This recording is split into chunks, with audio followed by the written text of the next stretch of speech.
Hələ təzə doğulmuş bir körpə idi.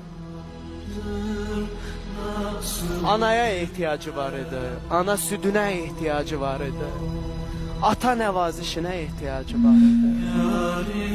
Nənə qucağına, baba, o erköyün baba qucağına ehtiyacı var idi. Onu dünyaya gətirən qadının mən belə başa düşdüm ki, əlindən alıblar doğum.